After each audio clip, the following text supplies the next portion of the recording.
Bizning yangi podkastimiz Divandan gapiramiz podkastiga xush kelibsiz. Assalomu alaykum hurmatli tomoshabinlar. Ko'pchilikni talabiga binoan Kvartet guruhi, Marka guruhi, Ustin guruhining asoschisi, ko'plab qo'shiqlar muallifi, texno bloger Javlon Asadullayev. Avvalambor assalomu alaykum Javlonbek Asadullayev. Javlonbek sizni hamma juda yaxshi taniydi va biladi. Siz juda ko'plab loyihalar muallifisiz. Produkt do'koningizni ochishga qancha vaqtingiz ketdi va necha pul tikdingiz shunga?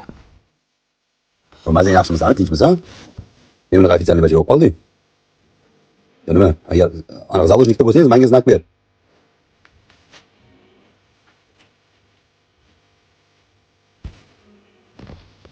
Podkast syomka qilyapmiz. Podkast Divandan gapiramiz degan podkast ochganman. Hop, o'sha podkast Divandan o'tirib, podkast intervyu qilyotgandik. Shu masalada intervyuga rozi bo'lganingiz uchun katta rahmat. Tushunarli. Unda Divandagi podkastga kreslada javob beramiz. Produkt do'koni ochilganiga aynan bugun 11-mart kuni ровно 4 oy bo'ldi. Unga ketgan sarmoya haqida agar aytadigan bo'lsam, uni aytib qo'ya qoling. Aytishim mumkin bo'lgan narsa, ancha mehr ketdi, ancha mehnat ketdi, ancha eslarim tushib ketdi-da ancha muncha o'rtoq.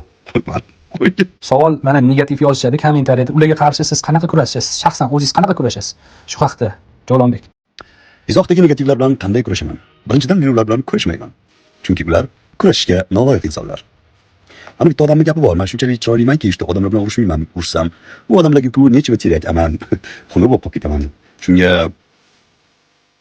men ular bilan urushsam yoki kurashsam, men ham ularga o'xshab to'poy bo'lib qolaman.